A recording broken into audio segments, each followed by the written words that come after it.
சூரியன் இங்கே இருக்கும் பொழுது சித்திரை ஒன்று வெயில் வந்து அதிகமாட்டிக்கு, அதனால் வந்து சித்திரை பொங்கல் வைக்கிறோம். சித்திரை பொங்கல் என்னென்ன போடுவோம்? வேம்பு பூ போடுவோம், ஒரு கசப்பு ஒரு இனிப்பு இது போடும் பொழுது உடல் வாதப்பெத்த கபத்தை வந்து சமநிலைப்படுத்தும். அதுக்கானது இங்கே வரும் பொழுது ஆடி மாதம் வந்து காற்று பயங்கரமாக அடிக்கி, அப்போ வந்து மருத்துவத்துக்கான இது வந்து ஆடி மாதம் கூழ், ஆடி பட்டம் தேடி விதை அப்படின்னா அப்போ விதைப்புக்கான மழை வரணுங்கிறதுக்கு வேண்டி வெள்ளிக்கோளை வேண்டறக்கான தான் ஆடி வெள்ளி கொண்டாடுறது. இங்கே ஐப்பசியில் பார்த்துட்டு காற்று இல்லாமல் இருந்துச்சுன்னா புழுக்கமாகுமா, உடம்பு சூடாகுமா? அப்போ உடம்பு சூடாகிறதுக்கு என்ன பண்ணுவோம்? எண்ணெய் தேய்ச்சி குளிப்போம்.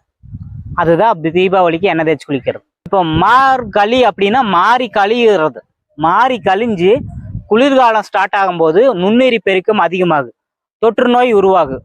அதனால வரும் குளிர்காலத்தில் தொற்று நோய் பெருக்கத்திலிருந்து நம்மளை காப்பாத்திக்கிறதுக்காக நம்மளை சுற்றி மூலிகை செடிகளை தொங்க விட்டோம். அதுதான் வந்து காப்பு கட்டுறது. இதுல வந்து இந்த பூளைப்பூ வந்து அந்த கரெக்டா இந்த சமயத்துல பூத்துருது. இந்த இடம் தான் போகி பண்டிகை, சங்கராந்தி. இந்தன்னா சங்கரனா சூரியன், அந்தினா முடிவடைகிறது. அப்ப இதுக்கு மேல நகராது, இதுக்கு மேல திரும்புறதுனாலதான் எப்பவுமே இந்த திரும்பும் காலம். இந்த இடத்துல பாத்துட்டீங்கன்னா உடல் ஒரு நிலையிலிருந்து அடுத்த நிலைக்கு தன்னை தகவமைச்சுக்கு, சளி காய்ச்சலை உருவாக்கு, தனக்குள்ள இருக்கிற கழிவுகளை வெளியேற்றக்கூடிய காலம். அதனாலதான் அந்த இடத்துல நம்ம சுத்தபத்தமா இருக்கிறதுக்காக என்ன பண்றோம்? ஊட்ட சுத்தப்படுத்துறோம்.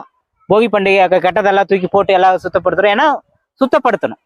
நம்ம எல்லாத்தையும் மூட நம்பிக்கைன்னு தூக்கி போடுறத விட அதுல நல்லது எது கெட்டது எதுன்னு ஆராய்ஞ்சு நம்ம பார்க்கணும்.